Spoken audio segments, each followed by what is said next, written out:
great basketball. Defender to the basket, Jason Tatum.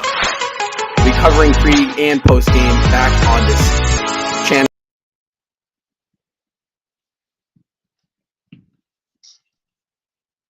Two. Is my mic muted? It keeps saying my mic's Yeah, muted. I just unmuted. I unmuted you. Go ahead. Go ahead. Okay. I unmuted. Welcome back, everybody, into Celtics Postgame Live. I am your host, Robby Haytayan. Joined with me, you guys know, Justin Lowe, my co-host, Ian Angelo, joining us shortly. Justin, no Brown, no Smart, no Rob, no Al, no problem. The Celtics get it done, 106-99. It wasn't pretty, but man, was it pretty at the same time. C's pick up a big-time win against the 3-seeded Sixers at home. Celtics advance to 39-16, gain a 1.5-game lead up on the Milwaukee Bucks, a 4-game lead on the Philadelphia 76ers, who, like I said, sit at 3. Justin, run us through, you know the drill, thoughts, takeaways, reactions on the big-time Celtics win. I mean, this was exactly the most Celtics win, I guess, of the season, where it was a perfect balance where, yes, at times their offense struggled in terms of turning the ball over early on. The Celtics cleaned that up in the second half for sure. But this was like the perfect game to, I guess, represent the Celtics this season in terms of how deep we are, as well as how we can be a top 3 offense and a top 3 defense. And this time we put those two things together. And this is yet another game where the Celtics have held their opponent to under 100 points this year, in this calendar year, Rob. I think this is the fourth or fifth game. And this was just a huge win. Grant stepped up, played huge. Sam Hauser stepped up, played huge. Malcolm Brogdon, Blake Griffin came in, had the first 9 points of the night, and didn't look back from there. He finished with 15. I thought Luke Cornett played really, really good. This was just a really good Celtics win and a really, if I'm being honest with you, a really bad Sixers loss. Yeah. I mean, this is a big one standings-wise, too, because Sixers were creeping up on us in the standings. Yeah, and especially because Philly's dropped. I believe we play them 2 times at their place now, yeah, they're right? 0-2. Yep. They're 0-2 against us. So worst case scenario is we have the tiebreak. It's tied 2-2. Right. So for us, we're kind of sitting here like, okay, you know, like you guys take one of them on the road in Philly, and we're sitting pretty standing wise. Right. Big game in the fact that Philly's been hot. The best record, I believe, over the past 25 games has been the Sixers. And you nailed it. Bad loss for Philly. You are coming into Boston. They are down 3 starters, right? Brown down 4 once Brown goes down after an ugly elbow to the face from Tatum. No update on him. If we get the update, we'll keep you guys updated. Find out right when we find out. Don't rush him back, to be honest with you. But I mean, like, brutal loss from the Sixers. A must-win game for Philly, and they dropped it. If you're a Celtics fan, you have to be super happy with how we played, how we won, because this was a game we fully expected and we're okay with losing. Down our starting big men against probably the best big man in NBA, probably second behind Jokic. I mean, very, very impressive win. And yes, Grant played well. Yes, Blake was great. Brogdon was great. But the key factor, the guy that I've looked at over the past 3 weeks, really since Smart went down against Toronto, has been Derek White. He has been so phenomenal. He's almost been playing at an all-star level. Over the past 15 games, he is averaging 14 points, 4 rebounds, 4 assists. This guy, with all NBA defense, I mean, this guy, I want to say he has a ticket to the All-NBA second defensive team, as Ian Angelo does join us live. But, I mean, Derek White has been nothing short of spectacular. Ian, welcome into the show. You know the Celtics big-time 106-99 win. Initial thoughts, takeaways, reactions from tonight's game. I think my initial thoughts and takeaways are, if you're the Philadelphia 76ers, the Celtics have 3 starters not playing. A 4th starter gets injured, and you have Jason Tatum practically locked up, and you still lose to the Celtics bench unit. It's absolutely insane to me. I mean, shout out to the bench unit tonight. They absolutely carried this game. Hey, Derek White and Ian, Malcolm Brogdon were huge. Ian. What's up? Who else was big tonight? Well, you know, Sam Yeah. Hauser played really well. Grant Williams did really well. There was a guy named Blake Griffin who also hit a few shots Blake. tonight, but yeah, Blake Griffin was huge tonight. I mean, they literally dared him to shoot it. He shot it, and it went in. So I don't know, man. The Celtics did this all on the defensive side of the ball. Tobias Harris, 2 of 10 from the floor. Tyrese Maxey, 3 of 14. Those two guys who are right around, Maxey's averaging 20 points per game, just over 20, and Tobias is at 16. Those guys were non-existent on the court. And Embiid, obviously, he had 28, but guess what? He averages 33. So that's a very, very, you can live with Joel Embiid scoring 28. Harden, he did his thing tonight. Harden looked actually really good. He had 26 and 11, 8 for 14 shooting, 3 of 7 from beyond the arc. Harden, Harden gave us some tough times, but defensively, this team looks like where it was at last season. And I do think the offense doesn't look as stagnant, which is very, very impressive. I thought this first 7 minutes was pretty brutal. We had 5 turnovers through the first 8 minutes of the first quarter. We finished with 13, so we definitely cleaned things up in the turnover category. We ended up losing the turnover differential pretty poorly, though. However, I mean, we were playing with house money tonight. This felt like a game back in 2018, right? When Kyrie and Gordon were down. This team was banged up. They really had nothing, no firepower, and guys stepped up. And that is big. That's what you want to see out of your bench come playoff time, and especially because the trade deadline is less than 24 hours away. Speaking of the trade deadline, let's transition a little bit here, guys. Peyton Pritchard, essentially non-existent tonight. He wasn't to really be seen. I think he played 5 minutes. I can double check that. I'm going to double check my 4 minutes, 54 seconds. Yeah. I think, and Rob, I don't want to cut you off, but I'm just trying to make some edits here. But I think that the only 2 guys the Celtics should, 2, maybe 3 guys the Celtics should be looking to get the hell out of Boston right now is Peyton Pritchard, Justin Jackson, and Grant Williams if the price is right. Because you don't want to lose Grant Williams for nothing if you don't pay him that 18 to 20 million in the offseason. But at the same time, you don't want to give him up for absolutely nothing either, right, Rob? Because we talked about, giving him up for nothing is just as bad as losing him for nothing in the offseason. So I think the Celtics take a look. And you mentioned the body language of Peyton Pritchard. It is just so poor. It is just so piss poor. I don't think he wants to be here anymore. And it is what it is. He hasn't directly requested a trade to our knowledge, but I think he's done, and I think he's ready to move on. And honestly, getting up, I think he might be a little peanut butter and jealous of the opportunity that Aaron Nesmith is getting, because Nesmith sat at the end of the Celtics bench waiting for his opportunity. Unfortunately, it never really came. And what did he do? He got traded to Indiana, and he's flourishing. I think he starts every night in Indiana. So here's where we're at for the trade deadline, Celtics-wise. So Celtics have been reportedly tracked to a couple names here. Mo Bamba has been one. Eric Gordon has been another. Jakob Poeltl is another name to keep a watch for. So I would be shocked if Peyton Pritchard is a Celtic 24 hours come 3 o'clock tomorrow. I believe that's the deadline, right? 3 o'clock? Yep. So I think tonight confirmed it. Down 4 starters, and Pritchard doesn't and plays 4 minutes of the game. He didn't really play that great either.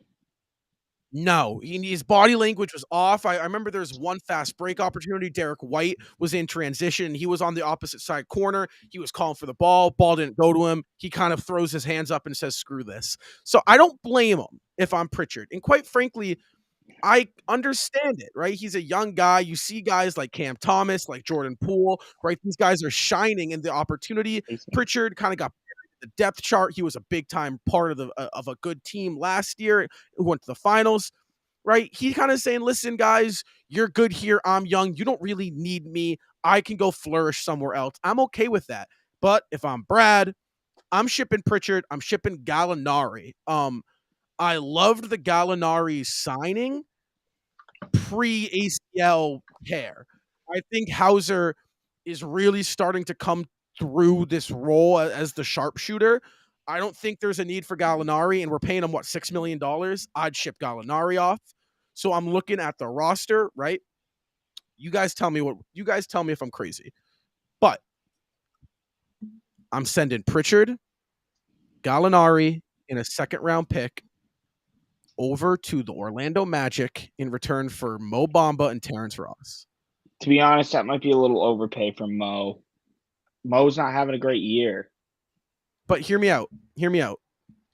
Bamba is kind of in the same situation as Pritchard, where good talent, super long, athletic, floor spacing big man who just kind of is buried in the depth chart behind guys like Wendell Carter, Paulo Banchero, Bol, Franz Wagner. There really is an opportunity for Mo Bamba out in Orlando. I do think he's a teeny bit soft, but in terms of skill, seeing what we've developed Robert Williams into, Bamba's 23 years old.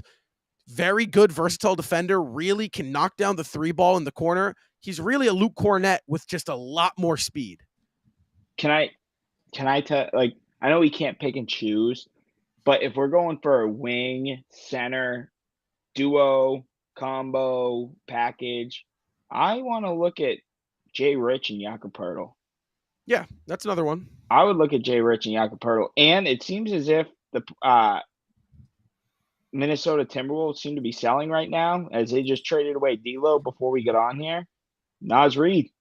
Go after him. Ian's got Naz Reid. Yes. Go take a look and call in and see what that's about. I Naz mean, Reid. there's a lot of opportunities for the Celtics, and I think the Celtics can do a lot with this roster. I think tonight was just such a good game, and I understand that maybe some of these guys aren't going to be on the team tomorrow, but I mean, the main staple guys, I think Sam Hauser might have punched his ticket to stay on the team, by the way, tonight. Oh yeah, Last two he games. just earned his spot back on the team. for Right. sure. Like, like for somebody who started the season off great and then, ultimately sucked. Like, I think we could all say he sucked. Like, when his shots weren't falling, he wasn't really doing good at all.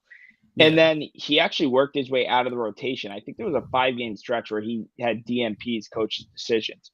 And then he gets to start against Detroit, dominates that Detroit game, comes out. I would honestly say he dominated this 76ers game. He took every opportunity he got, that quick release, whether he was open, the defender was on him, he was making the right decisions, not put the ball on the floor, just like Grant Williams tonight. We talked about that. That's a difference maker with Grant Williams. Grant tries to do too much. Like, if he could just do what he did tonight, like, boom, like, let's take it to the NBA Finals, and then we'll go from there and see what we can pay you if you keep playing the way you've been playing, like you played tonight. That's going to be the key for Grant.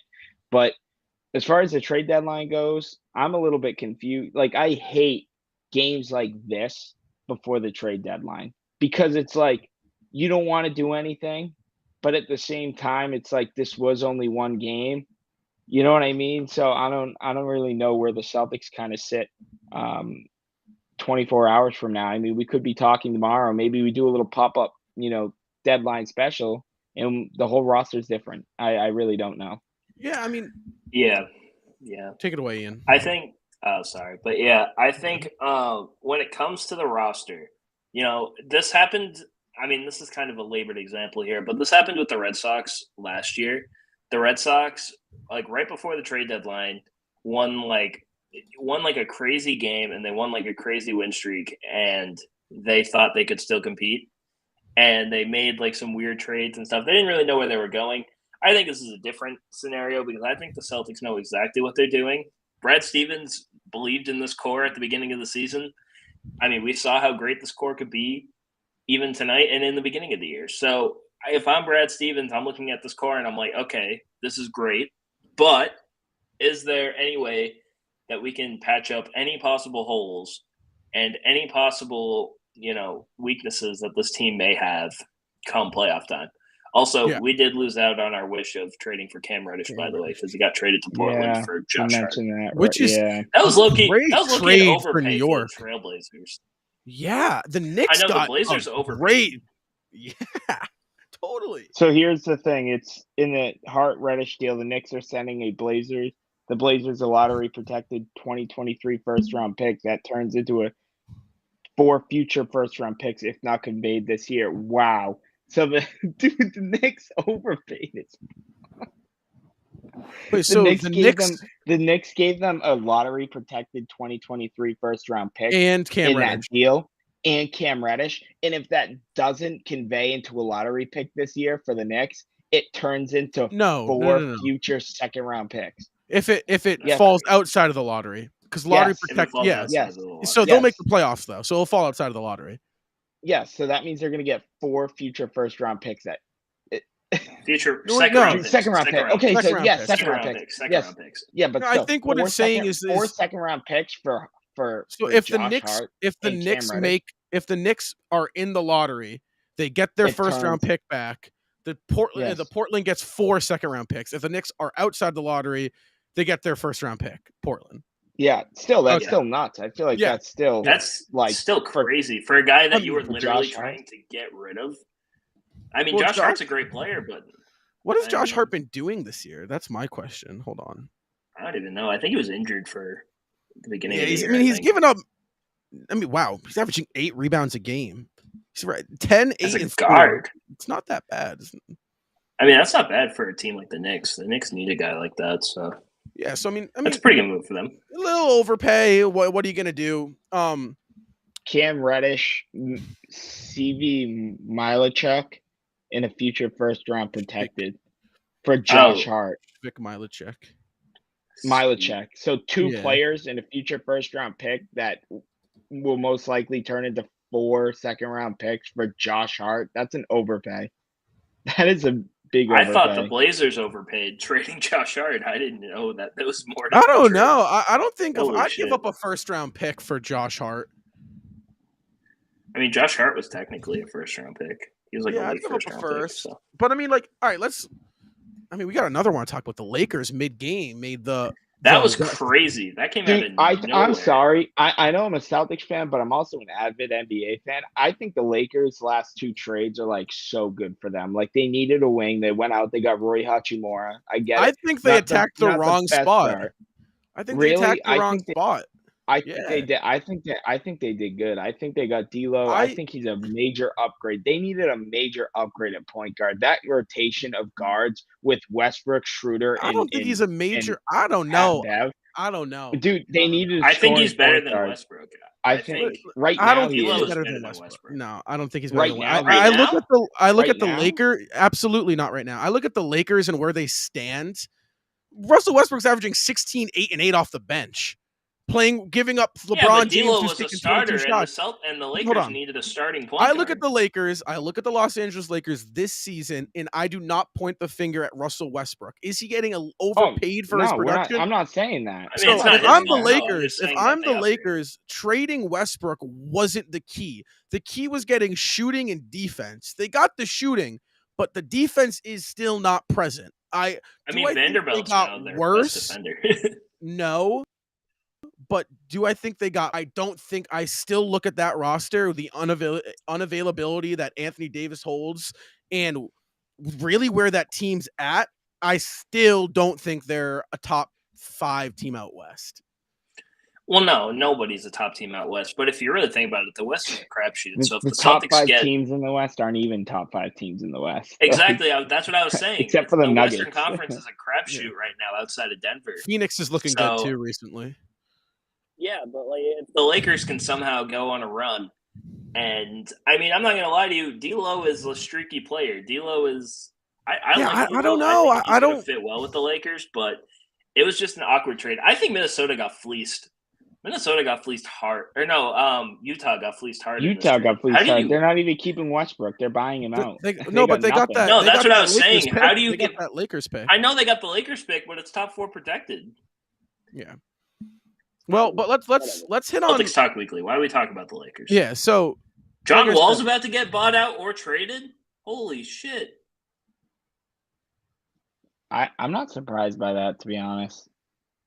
That means the Miami Clippers are going to go Heat. after Westbrook. Yeah, I think that's exactly what's about to happen.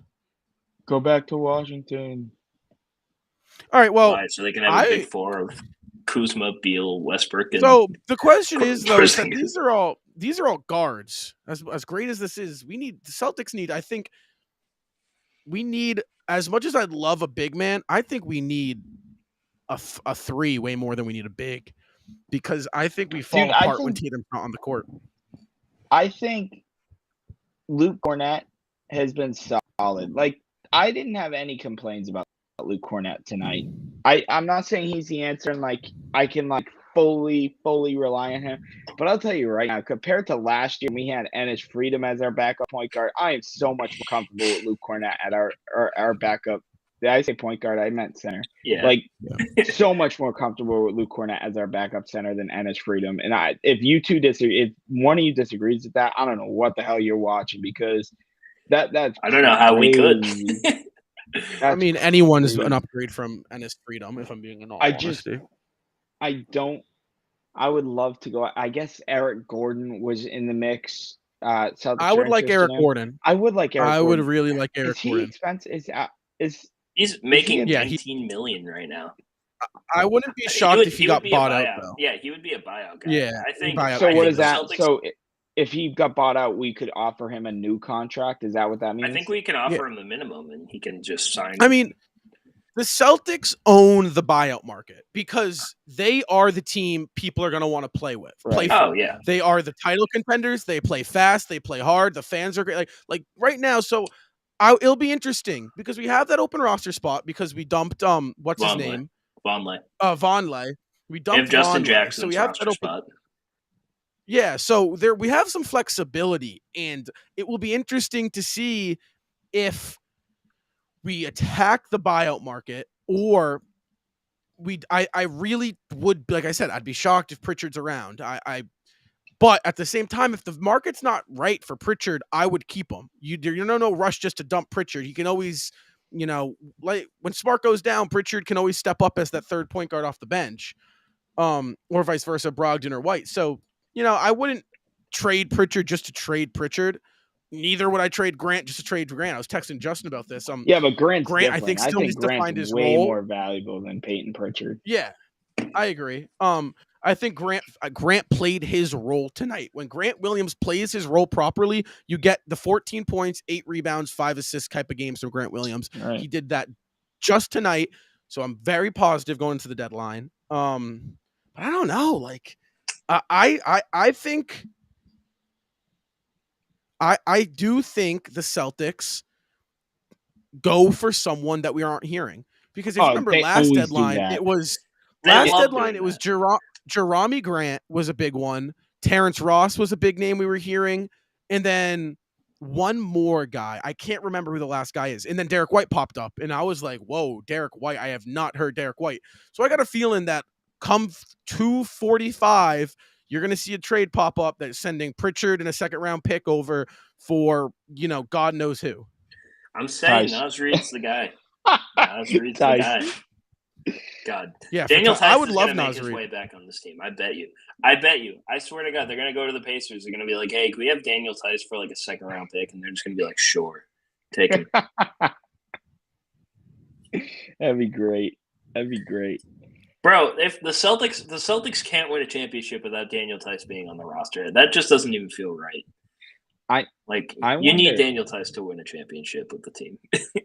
I really wonder where, what the Celtics always seem to do that.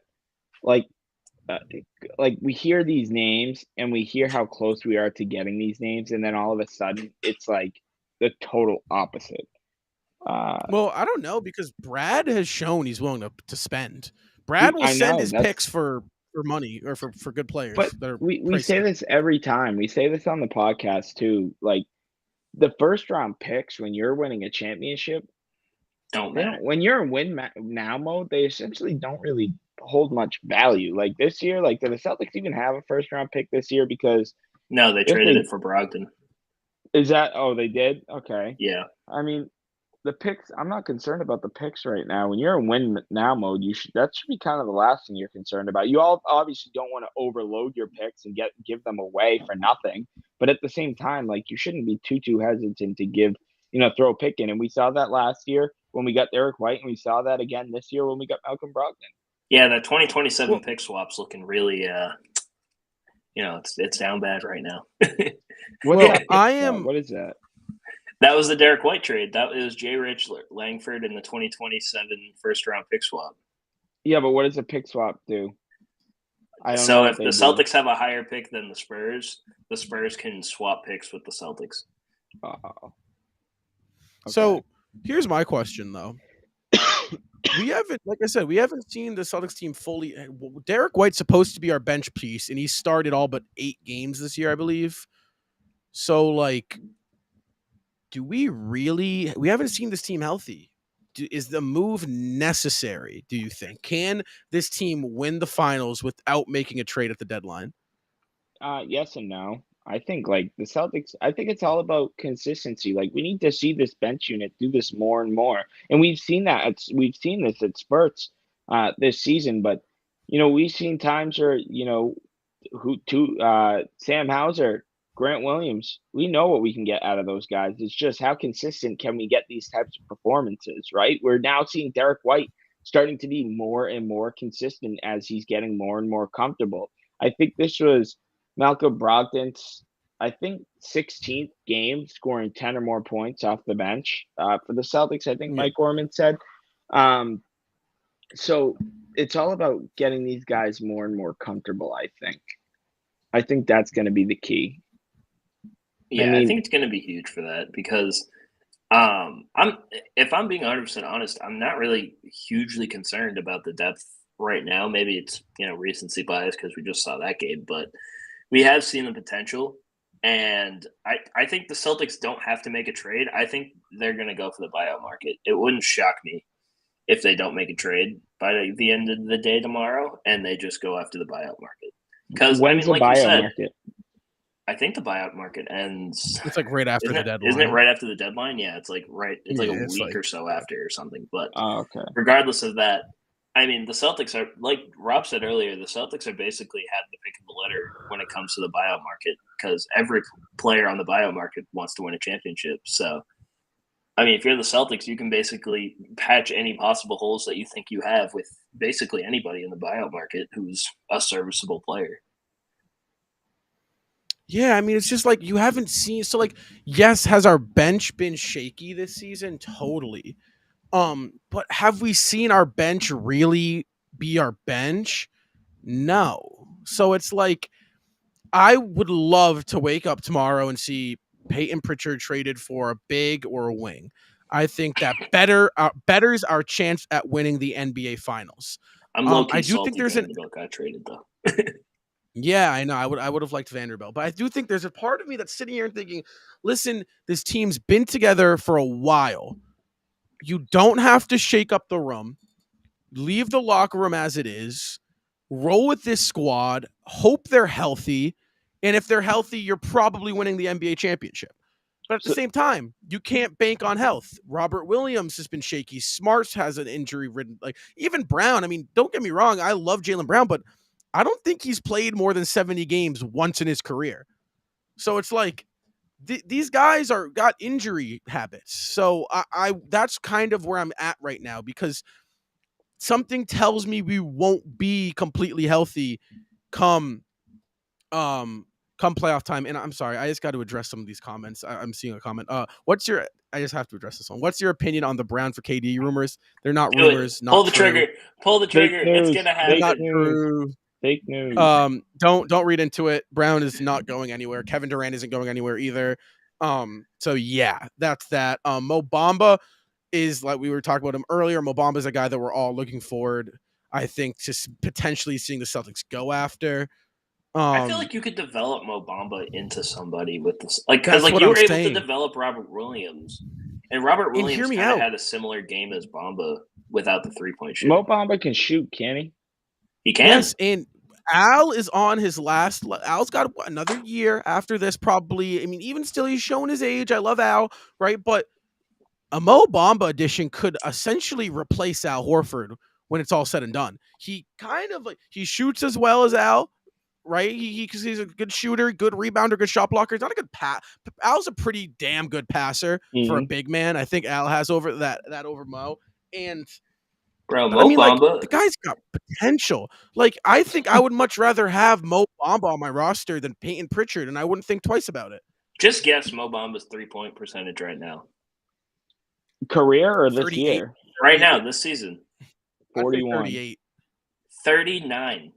He's almost averaging 40% from three. Yeah, I make that move totally. Honest to God, 2.73. I just don't see Orlando making that move. They have an overflux of guards. That's the last thing they need is a guard. Well, they have an overflux of centers too, if you think about it. I think I was reading Boston isn't willing to do Pritchard for Mo straight. They would need compensation. They would need other assets. So that's what I'm saying. You give up Pritchard, you give up a second, you give up Gallinari, who, let's be honest, probably won't play this season, meaningful minutes. You give that up. You get Terrence Ross, you get Mo Bamba. Terrence Ross, now Jason Tatum has a guy who can take about 10 minutes, 5 minutes off his game log, and a guy who essentially can check into the game and play kind of the forward version of the Malcolm Brogdon role to a lesser extent, but he can get you 15 points if you need to. Jaylen Brown's out of the lineup. Well, guess what? You can slot T. Ross right into that starting spot if you have to. Terrence Ross can play 10 minutes and be okay with it, or you can play 30 minutes and produce for you. And same goes to Mo. I mean, I think it's a risk I'm willing to take. Because worse comes to worse, if you're giving up Gallinari and Pritchard, your core is still intact. And you're really not touching the core. Grant's still there. Luke's still there. Hauser's still there. Your bench is still there. It's just you got Terrence Ross and Mo Bamba now. And yes, the deadline is tomorrow for all those who are asking. But I mean, that's what I'm talking more about the deadline than the game. Well, I mean, because there's really not much to talk about when it comes to the game. The bench. No, I know. I'm saying, like, the other night we did say we were going to kind of, like, turn this into, like, a deadline special type thing towards the end. But, like, okay, I just want to go out and say this. Like, I think the Celtics, I don't really necessarily want to see anybody off this team other than, and I, like, mean no ill will, than Peyton Pritchard and Justin Jackson. And I know I was a big Justin Jackson guy. And I know he's not, like, doing anything to hurt this team, but I feel like there's just a better 15th man out there that we can go out and get, and he can be ready for the call.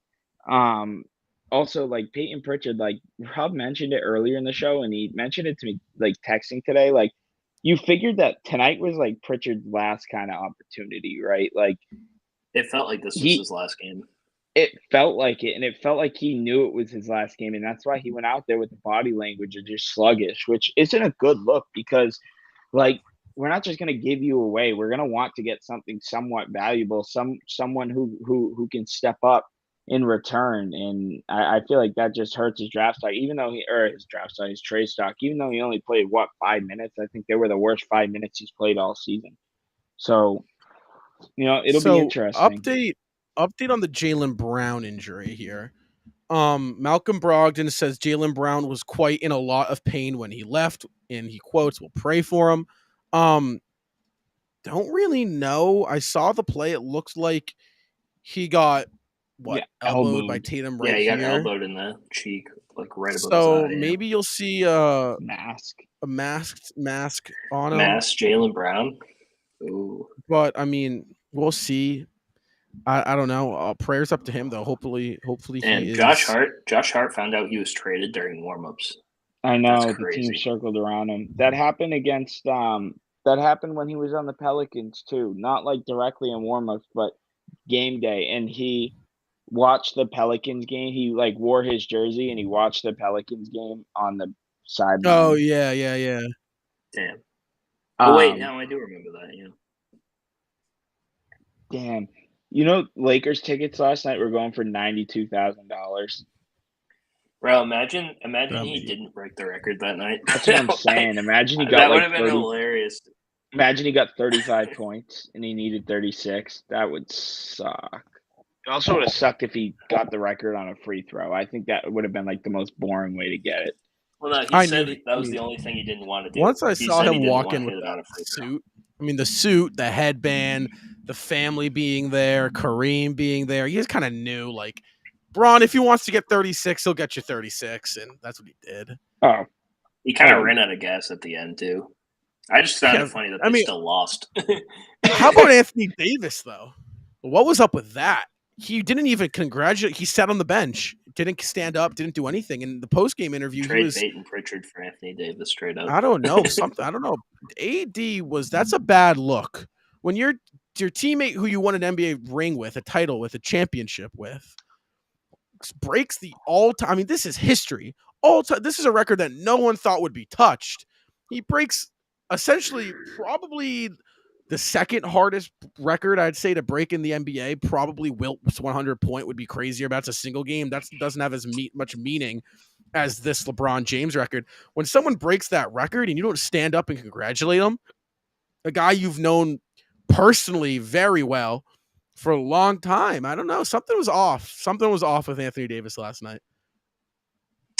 Yeah, I don't know. Maybe he's jealous. Joe Yeah, Mazzulla says he has no update on Brown at this time. He said he called Brown, but Jalen did not pick up his phone. He had a cut under his eye. He was seen with a cut under his eye. Maybe he's just going to get stitches. Maybe. Yeah. And maybe he's going to request a trade after Jason hit him in the face. Damn. Imagine that happened. Imagine that's the thing that breaks the camel's back is Tatum God, another hitting him in the Celtics face injury for a update. rebound. Grant Williams has rolled his ankle during the final minutes. Said he's fine, but he's limping around here in the locker room. Shut up. Where do you Of see course. that? Are you lying? No, Jay King.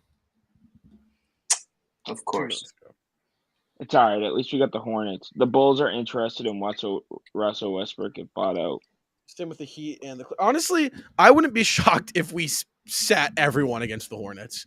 We might be like another Blake and Luke legacy game. Yeah, I mean, Nah, it's gonna be freaking Justin Jackson in the starting lineup if he's not traded. I think he'll be. I think Justin Jackson's thrown in a trade just like cuz. Like a Fernando type thing. Yeah, like if there's a trade, Justin Jackson's in it. Do you think he knows that? Man. Probably He definitely knows not. that. I wonder if players know. Like, I wonder if players are like, yeah, I'm I think out it's of here. 50-50. Like, I think it's 50-50. Because at the I think deadline, you Ryan- kind of know, where your team, like when you're on a team, you know what direction they're trying to go. You know where you stand, and you kind of have an idea what's your, where you're gonna end up. But a guy like Justin Jackson doesn't really know where he stands or where the team stands. So, like, I think it's a surprise for him. I wonder if Justin Jefferson knows where he stands. Probably. Bro, remember how I said I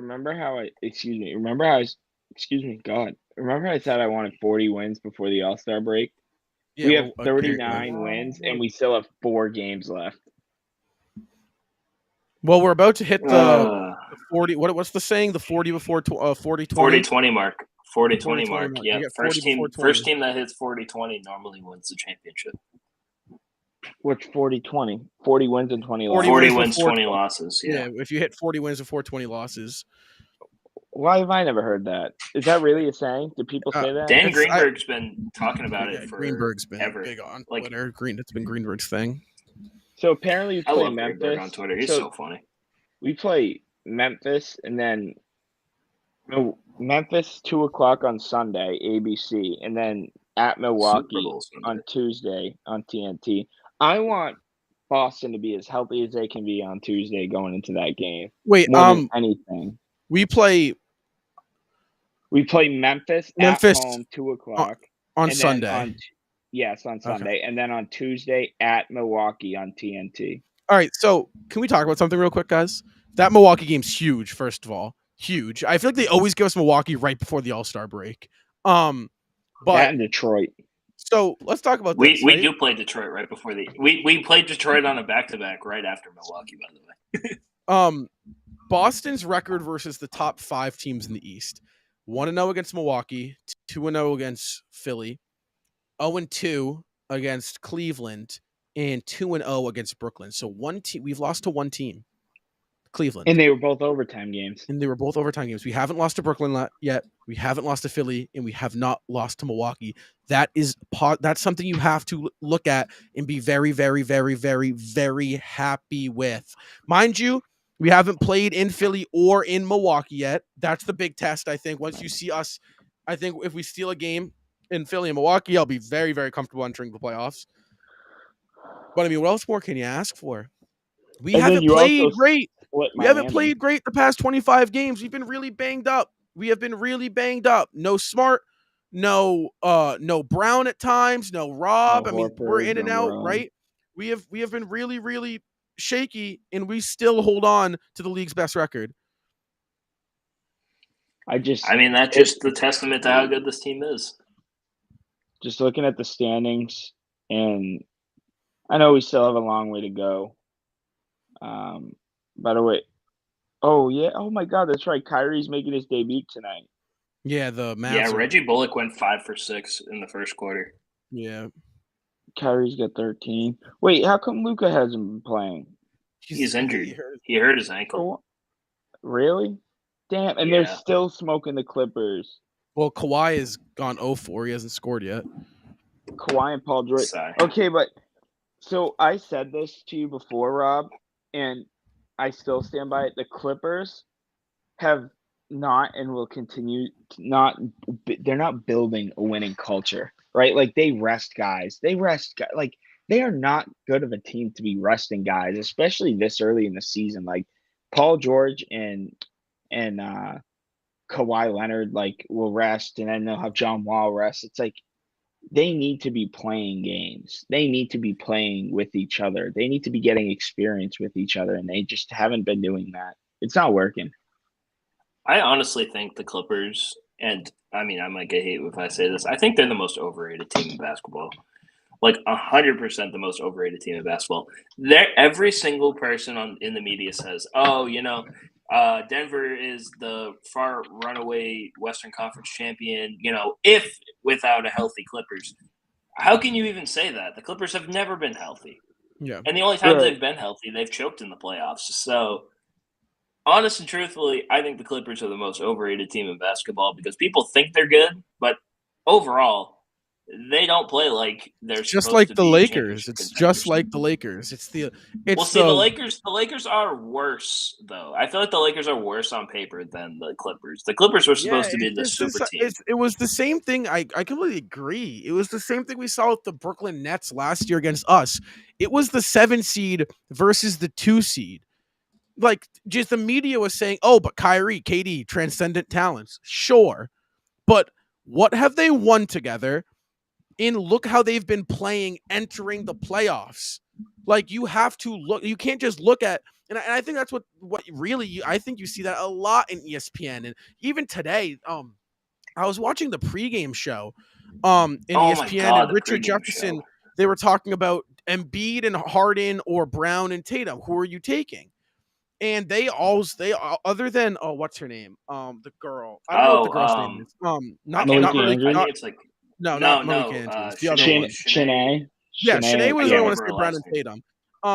But she was the only one that picked the Celtics to win this game. Yeah, but what makes you confidently sit here and tell me that Embiid and Harden are better than Brown and Tatum? Brown and Tatum have had more individual success together when playing together than Harden. They've had more success. They've won more games. It just makes no sense. It's why? Because Harden had those crazy years in Houston, and Joel Embiid puts up good numbers. Good numbers don't make you better. It's the same thing with Luka Doncic versus Jason Tatum, in my opinion. It's you put Tatum on a team alone, taking 25 shots a game, 30 shots a game. He's averaging 35, 9, and 6. He just is. And guess what? We saw that back in the 2020 Celtics when it was just Tatum by himself. He had insane performances. 60. Yeah, he's put up 60. So anybody can do it. It just matters team success. Because that's what I was talking about too. Outside of obviously 2012, but Harden really wasn't a big factor in the 2012 Thunder making the championship. Outside of that, have you ever seen James Harden and or Joel Embiid ever actually have any playoff success by themselves? Embiid hasn't gotten I past mean, the second James round Harden in his career. He has James not Harden gotten has past the second basically round. choked in every single chance he's gotten to the finals since 2012. And Joel Embiid has never made an Eastern Conference Finals. Yeah, I mean, in 2000, So. dude, in 2 years ago, the Sixers were the 1 seed, and they couldn't get past the 4 or 5 seeded Atlanta Hawks. Are you kidding And they me? couldn't. They had a chance. They were supposed to be the better young Are core you team than the kidding Celtics me? were in like 2018 too.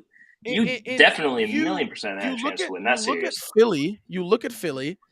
What's been the one constant? There's been one common denominator in this entire thing. You know what that is and who that's been? Joel Embiid. They have changed coaches. They have changed cores. They have changed number 2 options. They have changed the number 3 option. They've changed the number 4 option.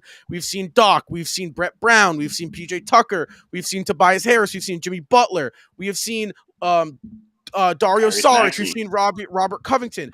But who's the one guy who has been, or Ben Simmons we've seen? Who's the one guy that's been there through this whole thing and it hasn't worked? Joel Embiid. Matisse Thybulle, but Joel Embiid.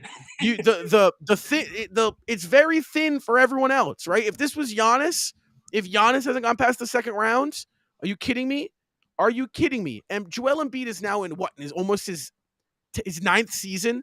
He hasn't gone past the second round in his 9th season yet. What? It's the coach. It's Harden. When you don't win, the blame falls on the best player on the team. It's Joel Embiid. He has to figure it out. Something's not working. The blame goes to Joel, and that is that. Joel is such this transcendent talent that he can lead a team to a championship. Why hasn't he made a finals yet? Why has Giannis won a championship before him? Why has Tatum made a finals before him? Why has the Miami Heat made a finals before him with Jimmy Butler and Bam Adebayo? I mean, it's just I don't know. I don't think he's just overrated. Joel Embiid's the Josh Allen of the NBA. That's my comparison. I mean, he really is. It's just one of those things where it's like you can never deny the talent of Joel Embiid, but until he actually wins something meaningful, I don't really care. Can we make a full push? Oh, go ahead. No, you finish. I was going to say, you could honestly make that same argument for Nikola Jokic, too. I love Nikola Jokic. I love the way he plays basketball. I don't know. I don't think you can. I don't think you can. He still hasn't gotten any playoffs. Jokic hasn't had – you give Jokic, Jimmy Butler, Tobias Harris, and Ben Simmons. You give him that roster. You give him James Harden. You give him all this talent Joel Embiid's played with. And I think Nikola Jokic runs through the competition. That's why I said you can kind of make that argument for him. I feel like if he doesn't win it at least if he doesn't make the Western Conference Finals this year, then I think you have to start talking about it like that. But he's had the excuses of everyone being injured the past couple seasons. It's just an excuse. I mean, why does Embiid get the nod over Jason Tatum so easily? What has he done that Tatum hasn't? Can you nothing? He won the scoring title last year, right? And he'll probably win it this year too. Yeah, but come on, dude. Can we? Can we make a full run? And let me explain this. At Jakob Poeltl and Josh Richardson, the Spurs are on a 9-game losing streak. They have one of the worst records in the NBA. They're in the Wembanyama sweepstakes. Who is what? What position is he? Oh yeah, he's a center. They don't need Jakob Poeltl anymore. They don't need Jakob Poeltl. They blessed us with Derek White. Can they now bless us with a pair of Josh Richardson and Jakob Poeltl because they're tanking and they need to continue to tank? And those two players are too good to be on that tanking team. I would love to get Josh Richardson back. I would love to get Jakob Poeltl as a backup center. And I would love for Danilo Gallinari, that if he is still on the team after that deal, to give up that number 8 and let Josh Richardson wear the number 8 again. Bro, and the J. Rich Blake Griffin locker room chemistry would be hilarious. That would be elite. And then I really think I wouldn't be so disappointed if the Celtics didn't make a trade, only because it's not really too much that we can trade other than Pritchard. I mean, we can technically trade guys like Hauser and Grant and stuff like that. It just wouldn't be I guess, the best move unless the deal was absolutely spectacular. But like, so I'm ready for Celtics fans to overreact and say, "Oh, Brad sucks as a GM. He didn't make any trades," without even thinking about that buyout market or without even thinking about the fact that we have 39 wins and we're top of the Eastern Conference before the All-Star Well, you know what break. I can guarantee you? I can guarantee you. Brad Stevens is going to make the move that puts the Celtics in the best situation to win this season. Right. This Right now. season. Win now. Yep. It is this. The Celtics are 15 years removed from their last NBA championship banner. 15 Jesus years. Christ. They have won one 15 championship years. banner in 40 years. Since 1986 was the last one, prior to 08. Right. The time is now. So Peyton Pritchard, if there is a deal that puts us in a better situation to win for the next 2-3 years by trading Peyton Pritchard, he'll do it. But if it's not there, he won't do it, and he'll find it somewhere else. I think that's important. Yeah, and I mean, I feel like Brad Stevens has given us nothing but the best opportunity to win a championship. Like, I remember we always used to clown on Danny Ainge for never making any trades or ever, he would always hold on to like the conditional second round picks or whatever. Brad Stevens is the complete and utter opposite of Danny Ainge. And speaking of Danny Ainge, shout out to him for having 15 first round picks with the Jazz coming up through the next however many years. Regardless of that, we talked about Danny Ainge never wanting to make the trigger because it always felt like Danny Ainge was always 1 foot in, 1 foot out with this team. Brad Stevens has given the Celtics every single opportunity to try to win a championship over the last couple of years. And the fact that, I feel like we should 1,000,000% give him the benefit of the doubt. If he doesn't find a trade he likes, it's probably good reason for Brad not finding a trade he likes. If he signs somebody in the buyout market, it's probably going to be best for the team. It's just one of those things where I feel like we need to give Brad Stevens the benefit of the doubt when it comes to this trade deadline. Because like we said, it's important to win the championship this year. But you have to do it with the right people, and you can't mess up any possible thing that you can't mess up what you have going right now. Well, it's just the fact that, like, Danny Ainge, like, his nickname would be Trader Danny. It's like, dude, like, cut it out. Like, he didn't make a lot of trades. I'll admit, like, some of the trades he made were really, really beneficial for this team. Isaiah Thomas. Danny Ainge kind of coasted off the Paul Pierce and Kevin Garnett trade for, like, his entire tenure. Right. But, like, it was just, like, to the point where it was like, they're calling him Trader Danny, but, like, how many trades did this guy do that really benefited us? There was a few huge ones, quite obviously, but, like, that was, like, the thing that ticked me off. But I really think in the year and a half that we've had Brad Stevens, he's just been everything that I think that we wish for as of late in Celtics history. But who knows? We could wake up tomorrow, 12 hours for 8 hours from now, and we could see some new players on this team. Hold up. Jaylen Brown has suffered a facial fracture and will miss some time. Initial feeling is Brown could be sidelined through the All-Star break with further specialist examination on Thursday from Shams. Wow. Bro. Fuck. So does that mean he's not going to start the All-Star He's game? probably not going to play the All-Star No, he game. won't play. So does that mean he's not going to be playing against Charlotte? He's 1,000,000% not playing the rest of – I don't think he even plays against Grizzlies, Milwaukee, Pistons. I doubt that. Oh, that sucks. All right. Well, rough way to end the show. See what happens when you're on the air for too long? You end up getting bad news. That happened to us. So, That happened to us, me, Seamus, and Ian when we did that Instagram live, and Robert Williams had to get surgery. That did happen to – oh, my God. Oh, my God. Seamus was in that live. Yeah. It was me, Justin. Seamus, and Ian. It was me, Justin, and Seamus. And we were literally having a conversation about Robert Williams when the news came out. We were like, if Robert Williams can stay healthy, he could be huge for the Celtics. Not even 10 minutes later, Robert Williams is going to be out for however many months because he needs to get something in his knee drained. But this sucks. This sucks very hard. Well, like, if you're going to get injured, have it be right before the All-Star break. There's the positive. He'll miss 4 games. He'll have a week to get right. Facial fracture, like I said, it's Nothing. It's just gonna be bothersome. You could probably play through it if you really wanted to, if it was the playoffs. Throw a mask on or whatnot. So we'll see. However, the Celtics pick up a big time win, Trade 'em. 106-99. The Celtics Brooklyn Nets, you want them? continue to remain the top of the Eastern Conference. They advanced to 39-16 on the year. Friday night they have the Hornets on the road. Unfortunately, we will not have you covered here for post game, but we will be back the following week for the game against the Milwaukee Bucks. I'm Rob. Next to me is Justin. You know the drill. Below me is Ian. I got that down.